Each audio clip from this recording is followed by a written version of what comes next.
Efesios capítulo 6, versículo 18 en adelante. Efesios 6, 18 en adelante. Si no trajo Biblia, hágase al pie de alguien que la haya traído, que sea un creyente, que ame la Biblia y la traiga. Bueno, Efesios 6, 18. ¿Ya lo tenemos? Listo, vamos a leerlo entonces. Dice el apóstol Pablo, escribe ahí: orando en todo tiempo, con toda oración y súplica en el Espíritu, y velando en ello con toda perseverancia y súplica por todos los santos, y por mí, a fin de que al abrir mi boca me sea dada palabra para dar a conocer con denuedo el misterio del Evangelio, por el cual soy embajador en cadenas, que con denuedo hable de él como debo hablar. Padre, gracias por esta mañana, Señor. Tu palabra es viva, ella es eficaz, Dios. Ella convierte el alma, Señor, ella hace lo imposible en nosotros. Aquello que no entendemos, que no vemos y que tal vez nunca comprendamos, Dios, en cuanto a la fe, en cuanto a la salvación, tu palabra lo hace, Dios. Por eso hoy te pedimos, habla a nuestro corazón, habla a la iglesia, Señor. Habla a cada vida que vino hoy deseando escuchar tu voz, deseando escuchar un consejo, sabiduría, Dios, tal vez aliento, esperanza, solo tú lo sabes. Pero glorifícate en esta mañana y que sea tu Espíritu Santo hablando en este tiempo, en el nombre de Jesús. Amén y amén.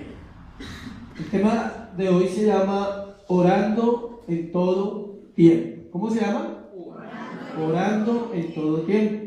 Vamos terminando el libro de Efesios y el apóstol Pablo cierra la carta quizás con uno de los pilares de la vida cristiana, que es la oración.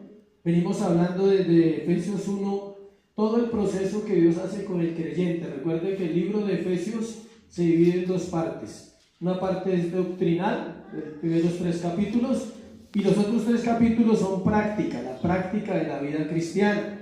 Todo el tiempo en el libro de Efesios usted encuentra las grandes riquezas que Dios tiene para nosotros.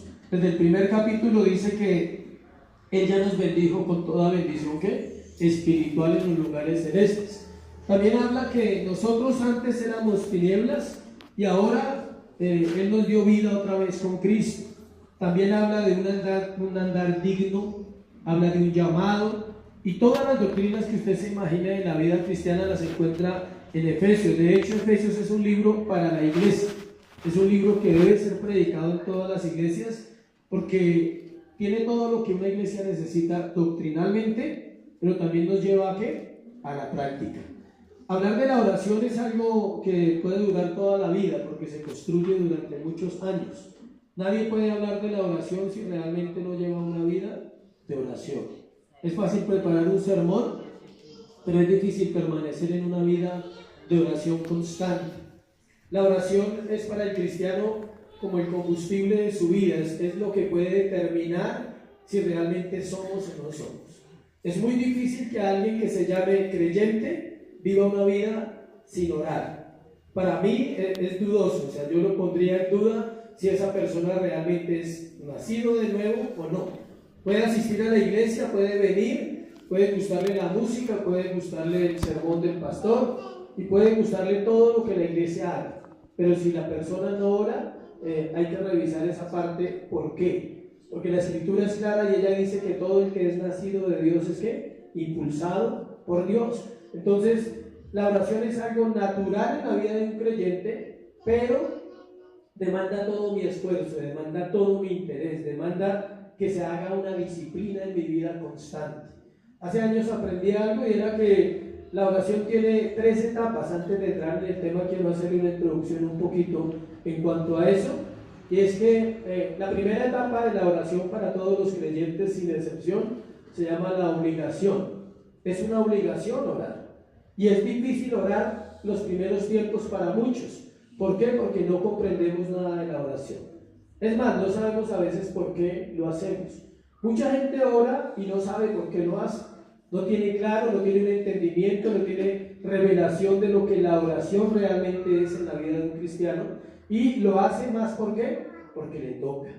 y se vive a veces una vida de oración bajo temores, y yo lo experimenté mucho tiempo, de orar por no apartarme de Dios, pero ese no es el motivo.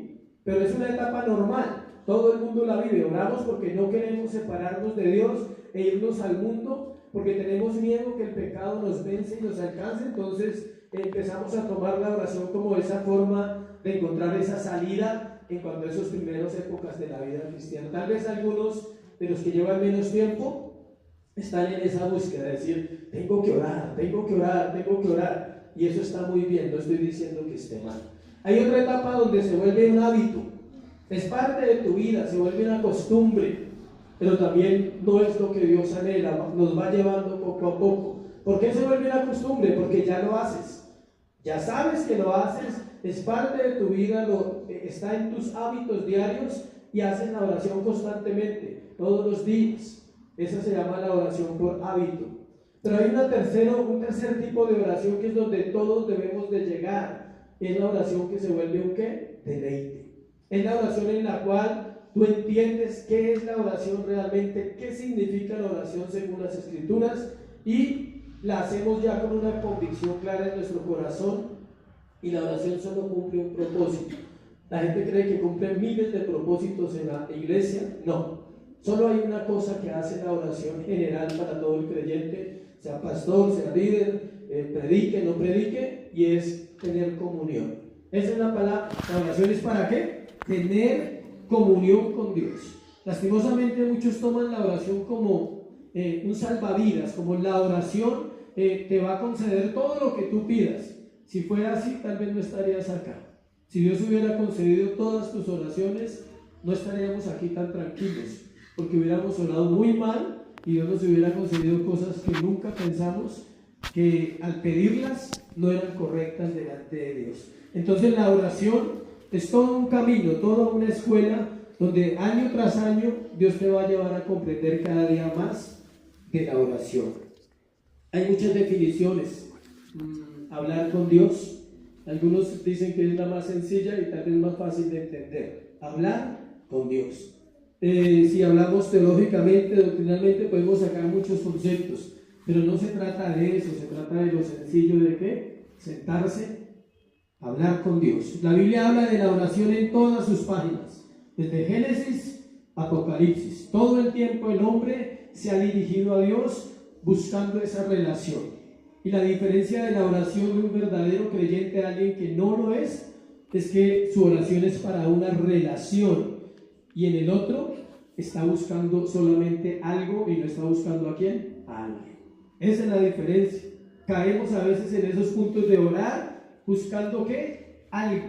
Queremos que algo pase, pero es más interesante, más bonito, más especial cuando oras buscando ¿a quién?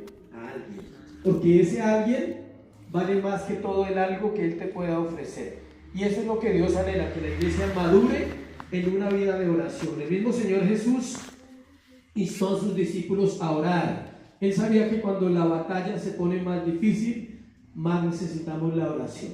En este pasaje que vamos a compartir, el apóstol Pablo no está hablando de un tipo de oración devocional, y es bueno que usted lo tenga claro.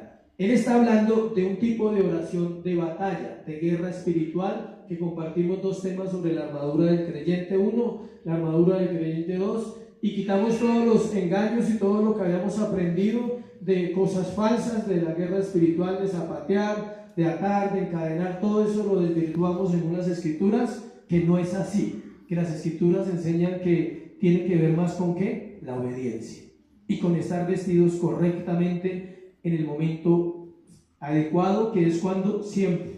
Uno dice, ¿cuál es el momento adecuado para estar bien delante de Dios? Siempre. No lo logramos, pero es el anhelo de Dios que siempre estemos correctamente. Como vimos en esta carta, el apóstol Pablo muestra todo el panorama de la iglesia y nos lleva siempre a buscar a Dios antes que todas las cosas que Él pueda ofrecernos.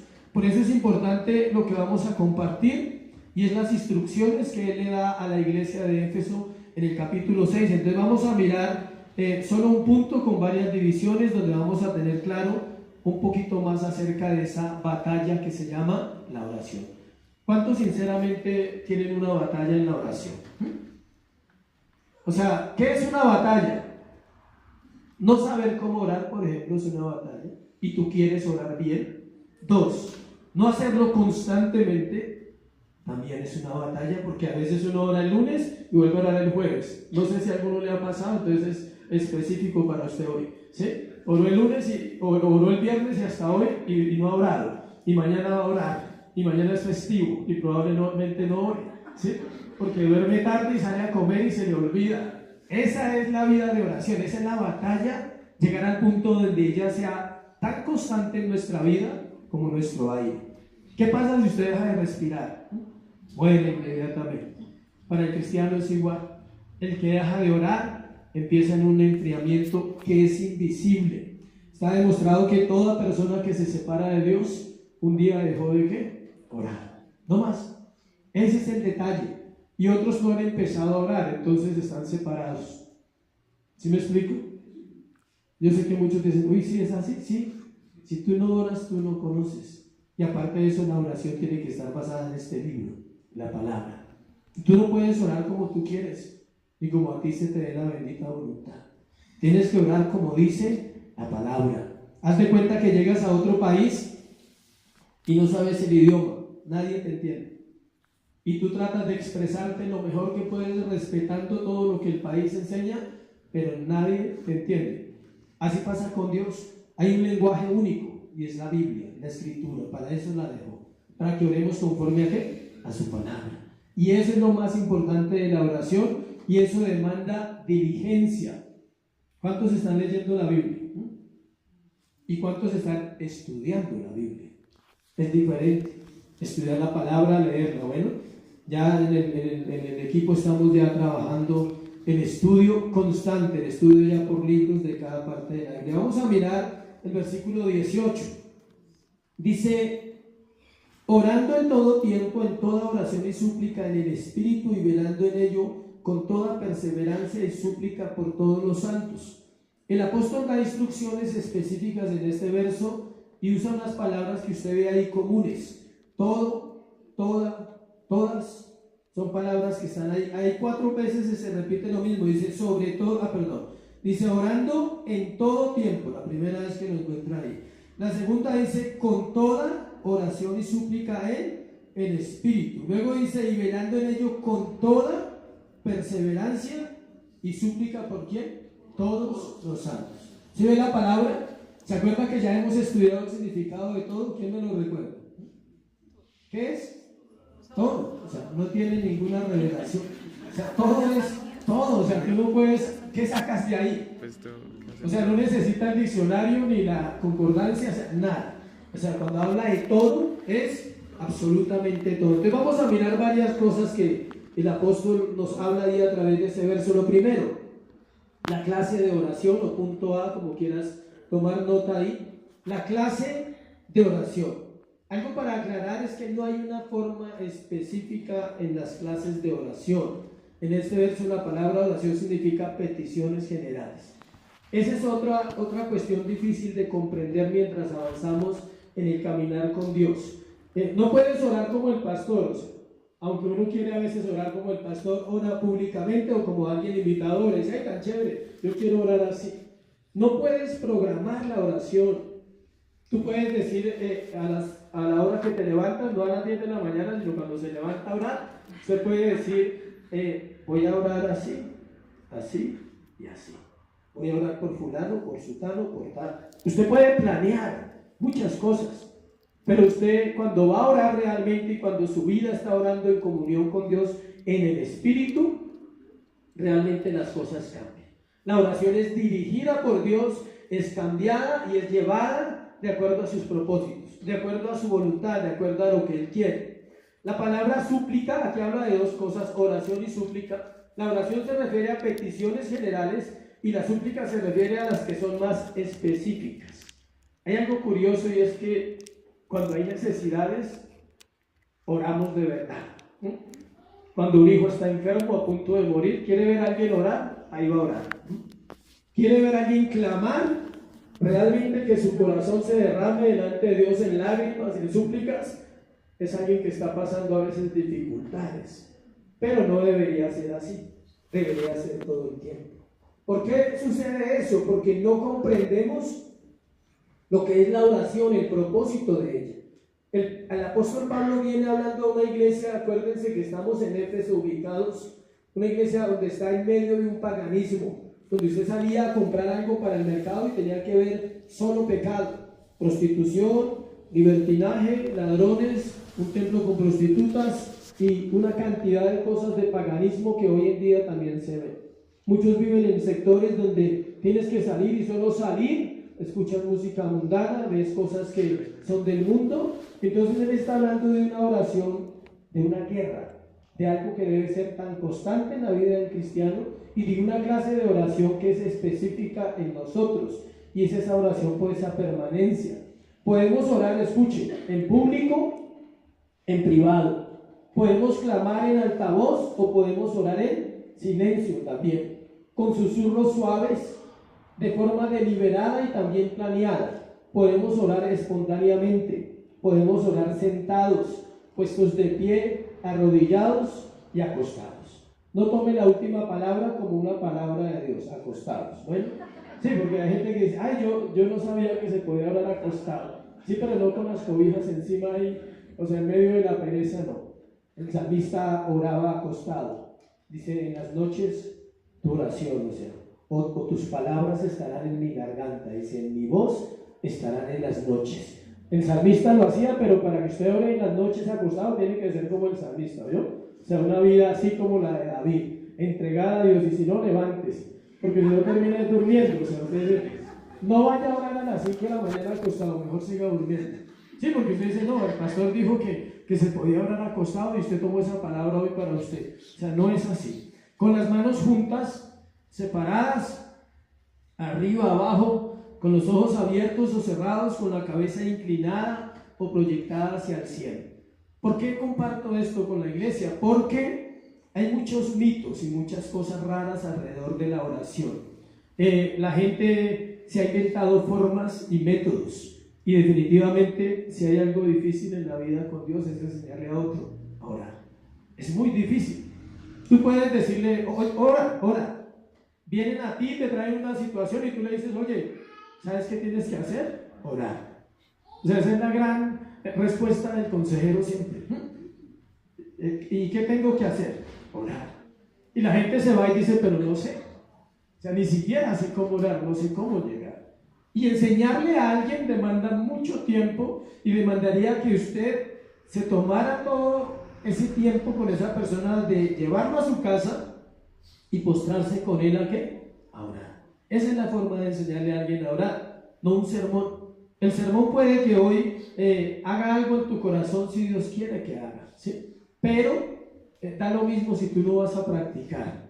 Si tú no tienes la práctica de la oración, puedes escuchar 1000 sermones sobre el mismo tema y tu vida seguirá igual. Entonces aquí es clave ¿qué? La práctica. Jesús oró de muchas formas. Él oró de pie, oró sentado, oró arrodillado, y entonces eso demuestra que no hay una forma específica. ¿Por qué? Porque a veces uno se vuelve muy religioso, y el que ora arrodillado juzga al que ora parado, y el que ora de pie entonces juzga al que ora arrodillado y dice tan religioso, y el otro dice tan irreverente. O sea, si el que ora arrodillado dice que el que ora de pie es un irreverente porque no se arrodilla, tú no sabes nada, o sea, de nadie. O sea, no puedes juzgar qué oración está haciendo en su corazón. ¿Se acuerdan de la historia de la época de Samuel? Cuando la mujer dice que ella llegaba y apenas balbuceaba en sus labios, y el sacerdote le dice que estaba ¿qué? Ebria. Ella dice, no estoy ebria, estoy orando, estoy clamando a mi Señor. Entonces, cuando viene alguien así, no piense que viene ebrio a la iglesia, bueno, sino él viene de otra forma de orar. Vamos a mirar otra cosa, la frecuencia de la oración. En esa época los judíos tenían varios horarios para orar, ¿sí saben eso? Y los musulmanes. Los judíos oran 3 veces al día y los musulmanes 5. ¿Y tú cuántas veces oras? Solo pregúntese eso. O sea, ¿cuántas veces oramos nosotros? Con la venida del Señor a la tierra de Jesús, todo cambió. No hay una norma establecida. Hay gente que ora de noche porque de pronto su vida de trabajo no le permite orar en la mañana. Otros oran en la mañana porque ya tienen el hábito, como hablamos, la disciplina. Otros oran a mediodía porque llegan de trabajar, tienen un horario flexible, oran en la tarde, y otros no oran. Sí. O sea, no sé usted en cuál grupo esté, ¿sí? Pero no esté en el último, ¿sí? Busque un tiempo para orar. Mientras tanto, Dios va formando nuestro corazón, porque la verdad, la hora más específica, o digamos que más se debe usar para orar, es cuando, la mañana, la hora vespertina. El salmista decía, cuando él hace el salmo, dice: en paz me acostaré, asimismo dormiré, porque solo tú, Jehová, me haces vivir confiado. Los estudiosos dicen que lo escribió en la noche, me imagino. Luego escribe: me acosté y dormí y desperté, porque Jehová me sustentaba. Entonces los otros estudiosos dicen que lo escribió en la mañana, porque sí, es el salmo vespertino, el salmo matutino, pero tiene que ver mucho con la vida de él.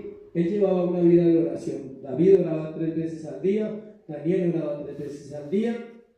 La pregunta es esa, o sea, ¿tú oras?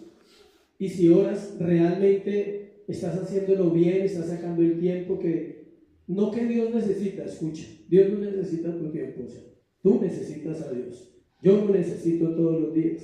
Y es importante que la oración se vuelva vida en nosotros. Hay un mandato constante, es sencillo: orar.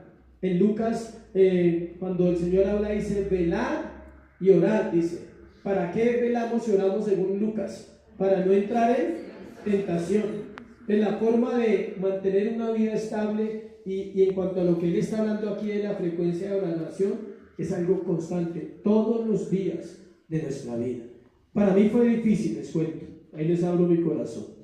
Los primeros años oraba por necesidad, tenía miedo de irme al mundo, tenía miedo de volver al pasado de mi vida, y oraba todos los días, obvio, pero fui comprendiendo muchas cosas con los años, que más que orar por temor y por miedo, era por amor y agradecimiento, y mi vida empezó a cambiar. Acompáñenme al Salmo 55, 17. Salmo 55, y ahorita volvemos allí donde estábamos. Salmo 55, 17. Dice: tarde y mañana y a mediodía oraré y clamaré, y él oirá mi voz. ¿Sí ven? ¿A qué horas? Tarde y mañana y a mediodía oraré y clamaré, y él oirá mi voz. Dicen que la gente común ora, todos oramos en algún momento de nuestro día, ¿sí saben? Aún el impío. Todo el mundo tiene un momento donde dice: que me vaya bien en el trabajo. Eso es algo hacia alguien que de pronto no conoce, pero cree que hay un ser superior o alguien que lo escucha. O cuando el hijo se va a ir a estudiar, dice: protégelo, Señor, ¿sí? Algo así.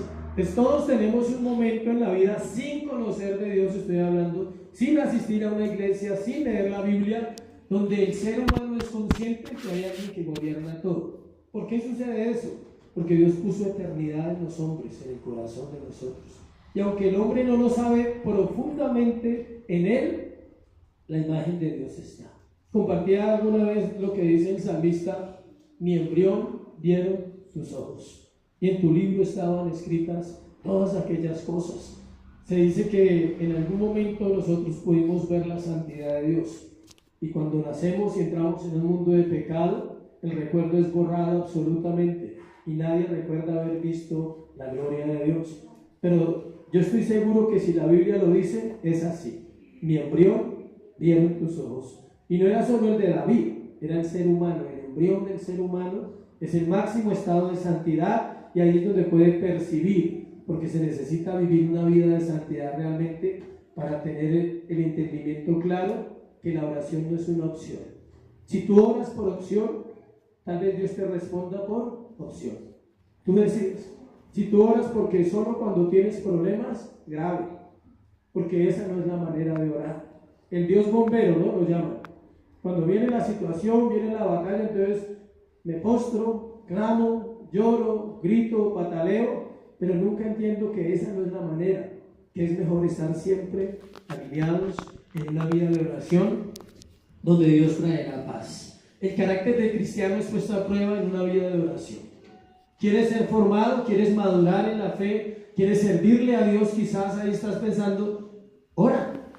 O sea, lleva una vida de oración, lleva una vida donde Dios pueda interferir en nuestro corazón, donde el ego pueda morir, donde la carne sea realmente quebrantada y Dios va a obrar en nuestra vida de una manera diferente.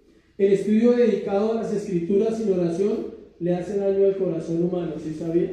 Por eso hay tanta gente llena de conocimiento sin corazón. No es que yo leo la Biblia todos los días, no basta. ¿Necesitas qué? Orar. Y lo he explicado varias veces. Si oras y no lees la Biblia, te vuelves un ¿qué? Místico. Y quieres sentir cosas y que se me paró el pelo y que estaba orando y vi esto y vi lo otro, eso se llama misticismo. No necesitas ver nada, necesitas creer en las escrituras y saber que el que las escribió es fiel y sigue haciendo las cosas hoy igual que las hizo en esa época que se escribió. Y si lees la Biblia solamente sin orar, te vuelves religioso. Entonces aplicas la Biblia para los demás. Entonces el marido le dice a la esposa, yo soy la cabeza. Y ya con eso cree que logró todo, ¿sí? Y la esposa le dice, sí, pero usted no se sujeta a Cristo, entonces tampoco le va a sujetar a usted. Y se vuelve una guerra ¿de qué? De Biblia, sin oración. La oración hace que todo lo que leo, Dios me lleve primero a ¿qué? A anhelar, vivirlo, a decirle, Señor, empieza por mí, empieza por mi corazón.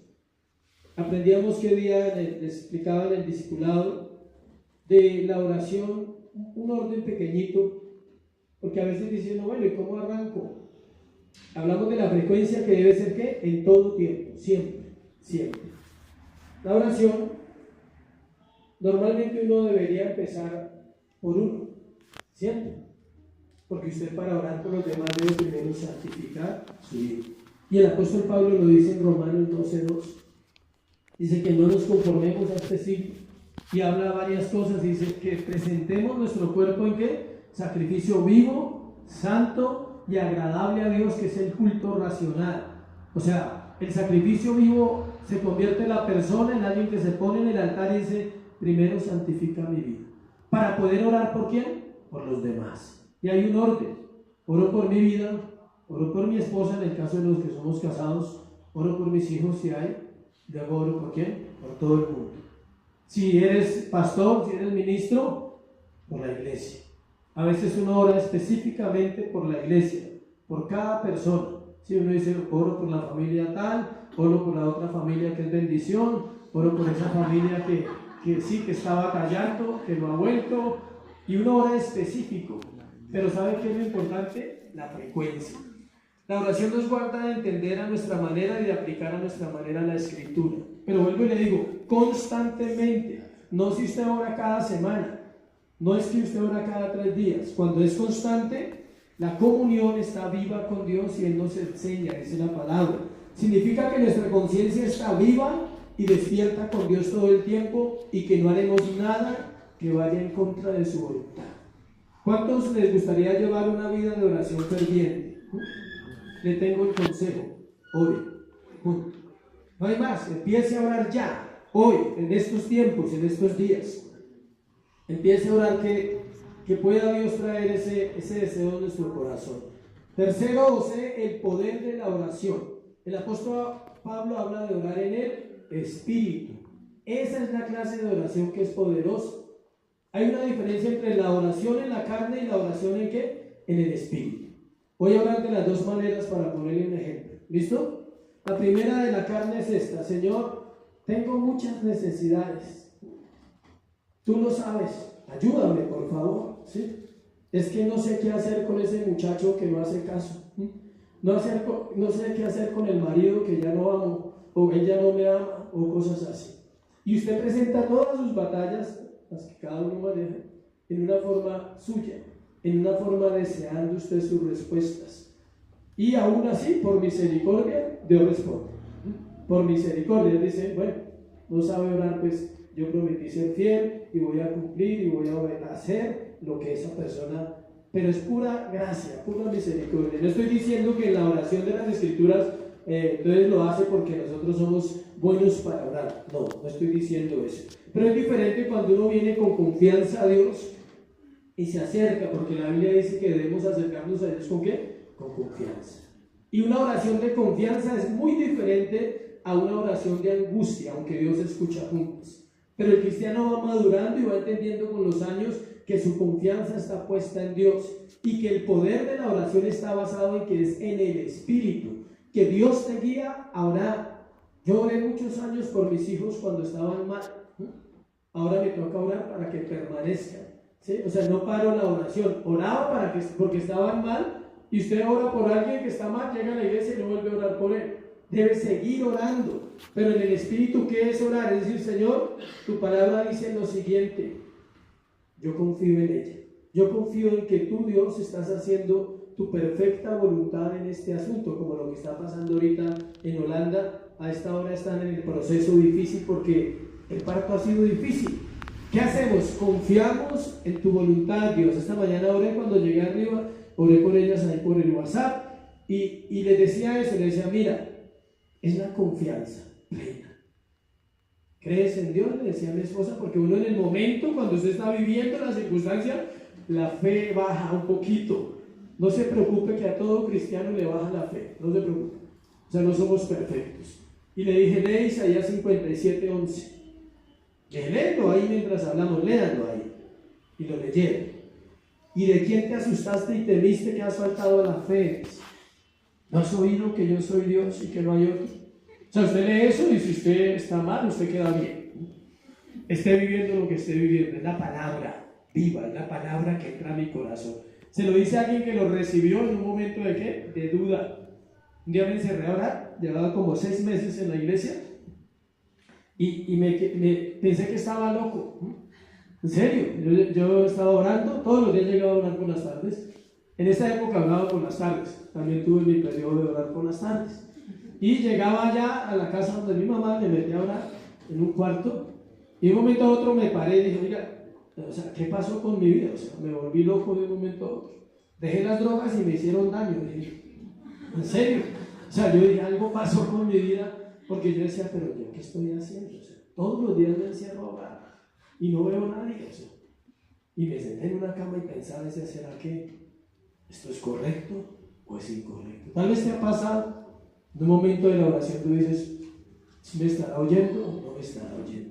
Porque nuestra fe es bebé, o sea, somos inmaduros en ese momento. Pero él me regalaba ese texto ese día y desde ahí nunca más volví a dudar que él está ahí en medio de la oración. Romanos 8:26 nos dice que qué hemos de pedir como conviene no lo sabemos, pero el Espíritu Santo intercede por nosotros con gemidos indecibles. ¿Qué quiere decir eso? ¿Quieres orar? Dile, Dios, guíame en la oración. A veces ya llevas la oración programada, como te decía. Te decía, voy a orar por mi mamá que ha estado últimamente mal. Y Dios, entras a orar y tal vez ni siquiera presentes esa oración delante de Dios cuando Él te guía. A veces la oración se vuelve adoración solamente. A veces la oración se vuelve súplica, clamor. Otras veces la oración se vuelve intercesión. Otras veces la oración es por ti, por tu vida, por tu alma. Entonces por eso no podemos encasillar la oración de una manera, ore como el pastor dijo, no.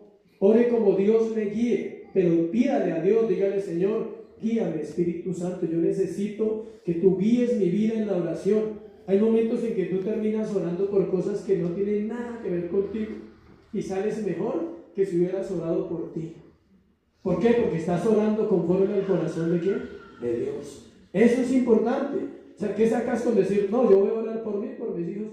A veces Dios lo guía a uno específicamente a orar por los hijos. Cuando los hijos están pasando situaciones, necesidades, y uno no lo sabe, pero Dios lo sabe, Él te llevará a una intercesión verdadera por ellos. Pero cuando Él sabe que hay otras personas que necesitan oración, Él lo va a hacer. De hecho, el apóstol Pablo ahí dice, él también pide oración por él, ahí en el versículo 19 dice, y por mí, a fin de que al abrir mi boca me sea palabra para dar a conocer con denuedo el misterio del Evangelio. ¿Cuántos oran por los pastores? Hay que orar por los siervos. La gente cree que uno no tiene problemas, que uno porque predica, porque enseña, entonces todo es color de rosa. No, lo que pasa es que se madura en la vida cristiana y uno entiende lo que les estoy compartiendo, que hay una confianza plena. La oración poderosa está alineada al corazón del Padre y del Hijo y es guiada ¿por quién? Por el Espíritu Santo. ¿Por qué? Porque la Escritura dice que Él tomaría lo de Jesús y nos lo haría ¿qué? Saber. Dice que Él escudriña lo profundo de Dios. Él toma lo de Dios y también nos lo hace saber. Siempre que ora el creyente debe estar velando en ello con toda perseverancia y súplica.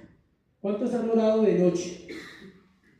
No, después de las 12, no a las 8 de la noche, no, en la madrugada, rico, 12 de la noche, 1 de la mañana. Eso es un milagro que Dios lo ponga a orar a uno a esa hora, ¿sí? Que uno normalmente ya está durmiendo. La iglesia puede orar y la voluntad de Dios buena, agradable y perfecta sucederá. Hay algo curioso en la vida de oración, es que se puede uno engañar pensando que todo lo que ores va a suceder. Cuando alguien dice, si usted ora, esa persona se va a sanar, no sé. No vendes el milagro, no lo puedes prometer porque no lo haces tú, ¿lo hace quién? Dios. O sea, puede que suceda. Si es la voluntad de Dios, sucederá. Si no es la voluntad de Dios, no sucederá. ¿Y por qué? Tampoco sabemos. Porque eso es bueno que usted lo sepa cuando va a orar por alguien, para no hacer falsas expectativas, para no llenarle a la gente su vida de ilusiones, pensando que si alguien ora por él, algo va a suceder. Puede que sí, pero eso lo dejamos a ¿quién? A Dios.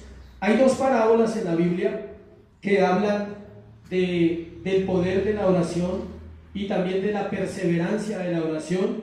Una está en Lucas 11, acompáñenme a Lucas 11, 5, 9. Ambas están en Lucas. Lucas es el libro de las parábolas. Lucas 11. La otra semana comenzamos Marcos, si Dios lo permite. Lucas 11, versículo 5. Dice, les dijo también, ¿quién de vosotros que tenga un amigo va a él a medianoche y le dice, amigo, préstame 3 panes? Porque un amigo mío ha venido a mí de viaje y no tengo que ponerle delante. Y aquel respondiendo desde adentro le dice, no me molestes, la puerta ya está cerrada y mis niños están conmigo en cama, no puedo levantarme y dármelos. Os digo que aunque no se levante a dárselos por ser su amigo, sin embargo por su importunidad se levantará y le dará todo lo que necesite. Es muy sencillo, escuche. Si a usted lo despiertan a medianoche, el solo hecho de que lo despierten ya usted tiene que hacer un favor. Así de piedra. Eso es lo que quiere decir. A usted le da piedra y dice, o sea, ¿por qué no me dijo mañana? Son las 2 de la mañana y que le preste un poco de azúcar o de sal. O sea, ¿por qué no? Es que acabó de llegar, es que viene cansado, es que no tenía, no compré anoche y quería darle. Usted solo la piedra le dice, vente, coja lo que quiera y dice, ya. O sea, usted resuelve. Pero es la perseverancia de alguien que va a suplir la necesidad de otro y se aplica a la oración. Dios espera que la iglesia lo importune, ¿qué? Orando, no quejándose. Nosotros importunamos a Dios con nuestras quejas, con nuestra fe que a veces no madura, y Dios dice, ¿por qué no me importunas clamando? El verdadero clamor de la iglesia hacia Dios debe ser por la salvación de los perdidos. Y vamos entrando a lo que realmente Dios quiere en la oración. Todo esto era como algo para entender qué es lo que realmente Dios quiere en la oración. Una iglesia que clama día y noche diciéndole a Dios, trae salvación. Añade a la iglesia los que han de ser salvos. Levanta una generación nueva, una generación diferente. Cuando hablamos de nueva no es especial y única, simplemente una generación que tema a Dios, que nuestros hijos, los que vienen detrás podamos ser como iglesia e influencia en ellos. Pero la iglesia se la pasa clamando y orando por una vida de materialismo, donde lo único que quiere es vivir bien. Se llama el egoísmo, el evangelio humano, donde está basado en ¿quién? En mí. Pero la oración verdadera es esa cuando tú vas y pides por otros. Por eso Jesús usa ejemplos. Dice, este va y le pide al otro ni siquiera por él, siendo amigo. No le está diciendo, présteme 10,000 para mí. Le está diciendo, es que llegó fulano y no tengo nada que darle porque no hice mercado. Y el otro dice, pues dele, listo. Dios espera que lo importunes por los demás, por personas que están en necesidad. ¿Tú conoces personas en necesidad? No estoy hablando de economía, nada, estoy hablando de necesidad ¿qué? Espiritual, que están muriendo sin Cristo, que realmente tú dices, esa persona si no endereza su vida, se va a perder. Hablaba con mi esposa ayer anoche, estaba muy triste, porque la persona, o sea, es curioso, ella está en su batalla allá para que la nieta nazca, y mientras eso está sucediendo ahí, acá se muere un cuñado, o sea, un esposo de una hermana. O sea, eso es una batalla rara. Entonces, no, ella está allá en su proceso y se muere esta persona. Y ella lloraba y me decía era que lo que le dolía era que no sabía si él era salvo o no era salvo. Porque en realidad usted no debe dolerle que alguien se muere, porque todos nos vamos a morir. Suena cruel, pero es así. Lo que uno tiene que preocuparle es decir, halló salvación. O sea, encontró en esta tierra la salvación, Dios otorgó salvación a esa persona. Eso es lo importante, porque de hecho todos vamos a partir. Y yo le decía, pero tú sabes lo que tienes que hacer, ¿no? Ya no puedes orar por él. Y es bueno que sepan eso, ¿no? No se ora por los muertos, ore por los vivos, por favor. Cuando alguien muere ya tú no puedes orar nada. No lo haga porque está mal. Nada, absolutamente nada. Ni misericordia, nada. Ya no. ¿Por qué? Porque ya sucedió y ya Dios sabe dónde está esa persona. Solo Él lo sabe cuando tenemos dudas de algo así. Es una soberanía que es inescrutable para el hombre, para el ser humano. Si se perdió, está donde debe estar, y si se salvó, está donde debe estar. Y tu oración no va a cambiar absolutamente ¿qué? Nada. Mucha gente cae en ese error. Dios, ten misericordia. No, ya no. Cuando vivía así, Dios, ten misericordia de los vivos, antes de que mueran, porque cuando mueran ya no hay esperanza. Es hasta ahí el momento de la esperanza, de la gracia. Y yo le decía a ella, pero descansa, ya no podemos hacer nada. Ella les compartió muchos años, muchas veces les dijo que se organizaran, que hicieran esto, siempre hubo un rechazo. Le dije, ahora solo queda orar por los vivos, que tengan paz, que Dios traiga consuelo y traiga sabiduría a sus corazones y que ordenen sus caminos para que puedan seguir adelante. Otra está en Lucas 18, la otra parábola, Lucas 18, versículos 7 al 8. Lucas 18, del 7 al 8. ¿Y acaso Dios no hará justicia a sus escogidos que claman a Él día y noche? ¿Se tardará en responderles? Os digo que pronto les hará justicia, pero cuando venga el Hijo del Hombre, hallará fe en la tierra. Tremendo, ¿no? O sea, él hace una pregunta: ¿acaso Dios no hará justicia? Obvio que la hará, pero él pone cosas.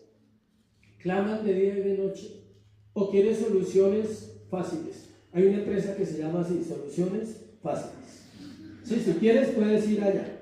Ahí encuentras para plomería, para electricidad, para todo eso hay soluciones ¿qué? Fáciles. Para la vida cristiana no hay soluciones fáciles.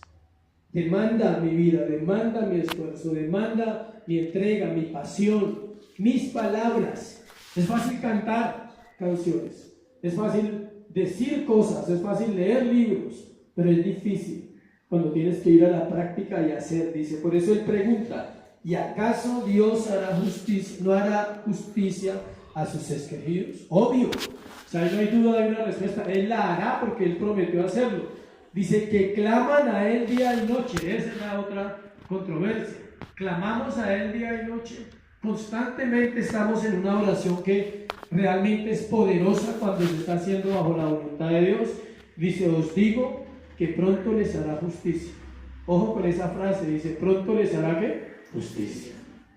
Me acuerdo de un caso ahora para ilustrar la justicia. Escuche. Voy a contarle la historia, no el chisme, la historia. Bueno, un hombre líder de una iglesia dirigía a niños y dentro de su trabajo con niños fue acusado de manosear a una niña dentro de su trabajo en su iglesia. Él fue donde el pastor buscando ayuda porque él decía que no, que era falso, que era injusto. Y las personas que lo acusaban, obviamente, decían que sí, los familiares del afectado.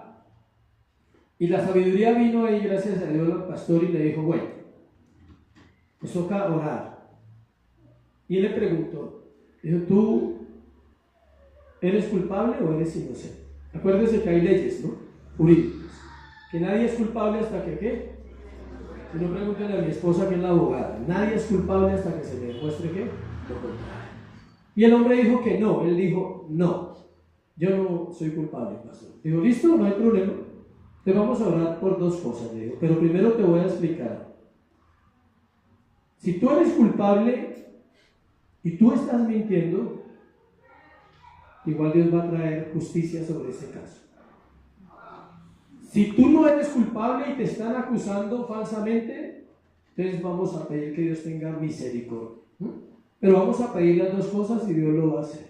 Por un lado vamos a decir, Señor, ten misericordia de ti, porque te están acusando injustamente y Dios se puede glorificar. Pero también como pastor tengo que pedir, Dios, pero haz justicia en este asunto. Y si usted está mintiendo, ¿no va a alcanzar qué? La justicia de Dios. Y si usted es inocente, la misericordia de Dios va a estar sobre su vida. Porque es para entender un poquito qué es la justicia. Por eso dice, pronto les hará ¿qué? Justicia. Me devuelvo al otro versículo. Clamas de día y de noche, Dios hará justicia. Y si no clamas de día y de noche, Dios hará justicia. O sea, si tú no lo haces, estás jugando un juego peligroso cuando crees que con tu pequeña oración Dios se va a glorificar. Dios no es alcahueta de nadie. Siempre ha dejado sus principios y Él ha dicho, ¿quieres la respuesta? Me ha tocado vivirlo muchas veces, sobre todo en el proceso con mis hijos. Largo, doloroso y difícil. Ustedes conocen ver los hijos de uno perdidos en las drogas es difícil. Sabiendo que tú lo viviste y sabes lo que es esa vida y sabes para dónde van. Y muchas veces tuve que hacer esta oración con dolor. Dios, haz justicia. No es condenarlos, no me malinterprete. La justicia de Dios obra primero sobre el pecado. Dios mata, si es necesario el pecado, lo destruye, hace un juicio, y el juicio ya sucedió en el madero, ya fue juzgado el pecado en nuestro corazón. Pero cuando continuamos practicando y continuamos viviendo así, Dios también tiene que intervenir con una justicia práctica, trayendo situaciones y diciendo quebrantamientos. Y a cada uno lo tomó por su lado y trajo su quebrantamiento. Y yo le dije, gracias, eres bueno. A veces usted le da miedo orar, realmente como debe orar, porque su corazón está enredado en los afectos, porque su vida no es Cristo en usted todavía tan pleno para decir, si tienes que quebrantar a mi pareja, a mí me va a doler, pero estoy dispuesta. Amén, parejas. Amén. Mucho silencio. Entonces, si tienes que decirles, porque es que es duro cuando la pareja está y el otro no está, yo sé que eso es difícil, pero si tú no haces nada, si no importunas a Dios, no conocerás el poder de Dios en la oración. Y el apóstol Pablo está enseñando sobre una oración que es una guerra declarada, constante contra los santos, para que nuestra fe mengue, tentaciones, conflictos familiares. Y la pregunta, ¿tú estás dispuesto a hacer esa oración, a decirle, Señor, haz justicia sobre mi pareja? ¿Qué paso te va a tocar a ti? Porque somos uno. Entonces ahí es donde está el miedo. Uno dice, no, Señor, sigue obrando, por favor. O sea, sigue obrando. Y el Señor espera una oración diferente. Entonces tengan claro que pronto les hará justicia. Y termina diciendo, pero cuando venga el Hijo del Hombre, hallará fe en la tierra. Es curioso que no dice que se hallarán las iglesias llenas o hallará cristianos. No dice nada de eso. Dice, ¿hallará qué? Fe. Fe verdadera en mi corazón. El poder de la oración radica en tomar en serio nuestra relación con Dios. Es constante y está por encima de las circunstancias y no admite excusas. No hay excusas para no orar y no hay excusas para decir que Dios no responde y no hay excusas para dudar del poder de Él. Solamente tiene que ver si nosotros estamos alineados o no. Muchos solo toman la oración en serio, ya les había dicho eso, cuando están enfrentando una crisis, de resto no. ¿Cuántos han orado en un momento de crisis con todo su corazón? Todos lo hemos hecho. Ora con todo tu corazón en el tiempo del bienestar, de refrigerio, cuando hay bendición, cuando tú dices, gracias Dios, las cosas están andando muy bien. Y el Señor dice, sigue orando, o sea, no te confíes. Por ejemplo, Dios anhela que oremos para tener victoria sobre la tentación. Es clave eso. Hombres, oremos para que Dios guarde nuestros ojos, guarde nuestra forma de mirar, codiciar a las mujeres. La parte del hombre es una batalla en su mente y en su corazón y necesitamos orar por eso. Debemos orar porque Dios traiga perdón y limpieza de pecados cometidos. A veces no oramos sino en general, la gente entra a orar y le dice, Dios perdona mis pecados. No, Dios anhela confesión clara, dice, ¿qué hiciste? ¿Qué has hecho? Y no puede darle vergüenza decirle algo a Dios que ya sabe. La gente dice, uy, no, pero es que toca, sí. Él ya lo sabe, pero quiere que escucharlo. Que los incrédulos confíen en Cristo para salvación. Ayúdenos a orar por eso siempre como iglesia. Que Cristo crezca en los creyentes salvos y dependencia de Él en todo. Un siervo ora porque su familia, el pueblo de Dios y los siervos sean fortalecidos. Usted dice, no, yo no tengo un ministerio, no dirijo una iglesia. Ore por usted, por su vida, por su familia. Cuarto y último, los objetos de la oración. Ahí dice, volvamos a Efesios capítulo 6. Vuelvo y le leo el versículo para ir culminando. Dice, orando en todo tiempo, con toda oración y súplica en el Espíritu y velando en ello con toda perseverancia y súplica por todos los santos. El objeto es que los santos, la iglesia. ¿Cuántos oran unos por otros? Acá. En el discipulado hemos hecho un ejercicio y compartíamos algo muy interesante y es, necesitas ser vulnerable para que otro pueda orar por ti. Si escondes todo, si siempre estás bien, si tú eres de los que nunca tienen problemas, tarde o temprano los problemas se van a reventar. Es bueno de vez en cuando decir, necesito oración, necesito ayuda. Yo lo he tenido que pedir muchas veces, oren, necesitamos ayuda porque la iglesia no es fácil levantar la obra, no es fácil situaciones que se presentan, pero usted tiene que ser vulnerable. Acuérdese que el que es vulnerable puede conocer más a Dios. El que cree que sabe todo, tristemente va perdiendo la oportunidad de conocer el corazón de Jesús en su humildad. Este término es muy especial, santos. No el presidente, ¿no? Sino santos de la Biblia. ¿Sí? ¿Por qué es especial? Porque nos cuesta. Entender esa partecita te va a ayudar. ¿Cuántos han batallado con la culpa? ¿Oras? ¿Pecas? ¿Oras? ¿Y sigues pecando en lo mismo? Se llama culpa. No te arrepientes, te sientes ¿qué? Culpable. Y escuchen, la oración puede ser muy sentida. Llanto, dolor, pero ¿hay qué? Culpa. Porque no entiendes esto, somos santos. Uno dice, sí, aunque no parecemos, pero sí. Somos santos, porque la Escritura lo dice y ella no miente. Pero esa santidad no incluye impecabilidad, entienda eso. La palabra santo en griego significa apartado para Dios. O sea, fuimos apartados para Dios y recuerde que la santidad es un proceso, la salvación no. La salvación es inmediata. Conoces a Cristo, eres salvo, punto. Y empieza un proceso de ¿qué? Santificación. Antes éramos pecadores y Él muere por nosotros en la cruz y nos salva. Eso se llama pasado. En el presente sigue transformando nuestro corazón en un proceso llamado santificación y regeneración. Y en el futuro seremos glorificados. Pero somos santos en el pasado, somos santos en el presente y seremos santos en el futuro. Pero eso no es impecabilidad. Ahí es donde entra lo que estamos compartiendo. Demanda una vida de comunión. Ayer un joven me hacía una pregunta, me decía, ¿cómo usted hace, pastor, para no tener batallas, para esto y lo otro? Le dije, no, tengo batallas, ¿sí? Igual que cualquiera, pero procuro permanecer en una vida de oración y comunión. ¿Por qué? Mi respuesta tal vez no sea la suya, solo tengo una respuesta, porque Él me amó. Por eso, no más. No tengo una respuesta teológica para eso. Solo tengo esa respuesta siempre que alguien me dice, ¿usted por qué Dios le permitió permanecer? Digo, porque Él me amó. Y por eso lo puedo amar hoy. No más. No hay otra respuesta. Mi motivación más grande para permanecer en el ministerio y en el llamado estos 20 años es: Él me amó cuando nadie me amaba. Él se entregó por mí cuando nadie lo haría. Él dio todo, aunque yo no dé todo. Y Él permanecerá fiel siempre. Amén. Amén. Cuando oramos por otros, estamos agradando a Dios y estamos madurando. Al transcurrir de los años, te das cuenta que ya no oras casi por ti. Cuando oras por ti es para resolver y arreglar lo que se ha hecho mal.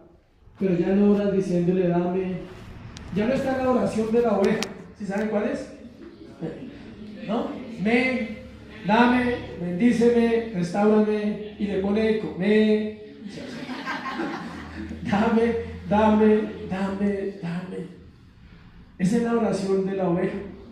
Ya uno madura y dice: haz tu obra en estos tiempos tan difíciles, donde el mundo ha permeado la iglesia, donde el mundo se ha filtrado a traer liviandad, a traer conceptos falsos, doctrinas falsas, doctrinas que solo buscan alegrar el corazón del ser humano, cuando el Evangelio tiene que mortificar tu vida y la mía, cuando el Evangelio tiene que llevarte a humillarte y a decirle: yo te necesito, porque soy un pecador arrepentido, pero sigo siendo ¿qué? Pecador. Descubrimos el corazón de Dios en oración. Eso es importantísimo y tal vez es lo que más puedes buscar en oración. El apóstol Pablo oraba por sus iglesias: Señor, que te conozcan, que Cristo crezca en ellos. Si no, lea Efesios 3. ¿Se acuerdan que lo compartimos? Efesios 3, inclusive nos lo aprendimos de memoria. Efesios capítulo 3 del 17. Para que habite Cristo por la fe en vuestros corazones, a fin de que, arraigados y cimentados en amor, seáis plenamente capaces de comprender con todos ¿qué? Los santos, cuál sea la anchura, la longitud, la profundidad y la altura, y de conocer el amor de Cristo que excede a todo conocimiento, para que seáis llenos de toda la plenitud de Dios. Y aquel que es poderoso para hacer todas las cosas mucho más abundante de lo que pedimos o entendemos, según el poder que actúa en nosotros. A Él sea la gloria en la iglesia en Cristo Jesús por todas las edades, por los siglos de los siglos. Amén. Si ven la oración de Pablo, no es una oración de dale el carro, dale la casa, la beca, la vaca, o sea, no. Su oración es siempre la misma: Dios, fortalece la iglesia, llévalos a que te conozcan, que Cristo crezca en la iglesia, que Cristo crezca en el que viene hoy por primera vez, en el nuevo que dice: no sabía, pero gracias, tengo oportunidad, tengo la esperanza de salvación. Eso es lo que Él quiere, iglesia. Sabemos que vivimos en esta tierra temporalmente y que nuestra oración debe ser porque Dios sea transformando un pueblo y preparándolo para estar con Él para siempre. La pregunta es: ¿tú vas a estar con Dios para siempre? Debes tener comunión aquí. El cielo es un lugar preparado para personas preparadas, no para perezosos, no para personas que nunca buscaron a Dios, no para personas que pensaron que era mágico. Y dicen versículos y creen que es mágico porque dijeron el versículo. No es como el baloto: cómprelo, gánelo y disfrute. Bueno, entonces póngase sobre sus pies y vamos a orar, vamos a darle gracias a Dios por este momento de oración. Acuérdese, la oración de este tema, hay muchos temas, pero de este específicamente es una batalla, es una guerra, que el apóstol Pablo está hablando ahí de eso. Listo. Padre, te damos gracias, Señor, por este privilegio, Dios, de participar del servicio, Señor, de poder estar a tu lado. Enséñanos a orar, Dios, guíanos hoy. Enséñanos a orar. Los discípulos dijeron que les enseñaras a orar, que no sabían, a pesar de que estaban contigo, no sabían orar. Tal vez nosotros oramos, pero aún nos falta aprender a orar. Por eso oramos a ti, Padre nuestro. Tú eres nuestro Padre, Dios. Venimos a ti en el nombre de Jesús. en el poder del Espíritu Santo, Señor, para que escuches cada oración. No es una sola oración, aunque se hace unánime, pero son oraciones que suben delante de ti hoy. Dile a Dios ahí donde tú estás, dile, guíame en esta oración. Sencilla, corta, pero lo bueno es que tú estás aquí entre tu pueblo. Tú prometiste estar, Señor, y sé que estás aquí. Y escuchas hoy la oración de tu iglesia. Iglesia, es tiempo de orar, de levantar tu voz y decirle, Señor, cuánto te necesito. Dios, cuánta necesidad hay en mi vida de ti hoy. Lo reconozco, Señor. Te necesito. Solo dile eso, te necesito, Jesús. Te necesito en mi vida para vivir. No pidas nada hoy aparte de Él, aparte de su presencia. Que te fortalezca, dile, fortaléceme en mi hombre interior para orar. Fortalece mis pensamientos en el momento de la debilidad, Señor. Fortalece mi vida cuando siento que todo desmaya, Señor, pero tú estás ahí siempre. Cuando es más que una canción, más que un versículo, es una relación donde te digo, Señor, aquí estás.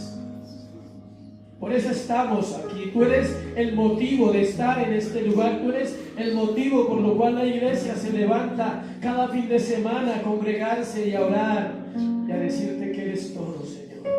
Todo para nosotros. Obra tu perfecta voluntad en los hogares de esta iglesia, Señor. En aquellos que se están formando, Dios, despierta su espíritu en esta hora, despierta su corazón, Señor, a un clamor por esta generación. Que cada cual que entre por esas puertas, Dios, entienda que el Evangelio no está centrado en nosotros, está centrado en Cristo Jesús, el cual se humilló, dice la Escritura, tomando forma de siervo, haciéndose un hombre. Vino y vivió en la tierra, murió por nuestros pecados, para darnos esperanza, para hoy poder adorarle, para hoy poder estar en este lugar. Gracias, Jesús, gracias. No hay un amor más grande, Señor, que el tuyo. Y es para nosotros, es para ti, iglesia. No sabes orar, dile, enséñame, por favor. Tal vez estás en la primera etapa, oras por obligación, dile, no quiero orar por miedo, quiero orar por deleite. O es un hábito, simplemente es una costumbre más. Él anhela tu corazón, dice la palabra, Él anhela celosamente mi alma en silencio. Aguarda en silencio sus hijos, sus santos, que vengan a orar, que le digan, aquí estoy. Sin nada que pedir, Dios, sin nada que reclamar, solo con un deseo, conocerte a ti, deleitarme en ti, obedecer tu palabra. Recuerda que la oración es un mandato, dice orar sin cesar, dice velad y orad para que no entréis en tentación. Dice, dad gracias por todo, y la única manera de hacerlo es cuando venimos a orar y le decimos gracias por todo. No hay nada que se escape a tu voluntad y a tu deseo, Señor. Gracias, Dios, por esta mañana, por tu palabra. Dile gracias, porque eres fiel, porque tu palabra dice que tú traerías provisión a la iglesia, a tu pueblo, y es la palabra la que nos alimenta, la que nos sustenta, Dios, hoy. Ora un momento por tu familia. Tal vez no conocen de Jesús. Todos los creyentes tenemos a alguien por quien orar, y qué bueno cuando la iglesia se une y ora y le dice, Señor, obra. Envía salvación. Envía por el que tienes que enviar. Tal vez no puedes ir, está lejos. Tal vez hace mucho tiempo no le ves, dile envía, porque tienes que enviar la palabra, Dios. Siempre habrá alguien que quiere hablar de Cristo. Envía sobre mi casa salvación. Añade a la iglesia los que han de ser salvos. Añade a este lugar los salvos, Dios. Edifica a los que ya lo son. Bendice tu casa, iglesia.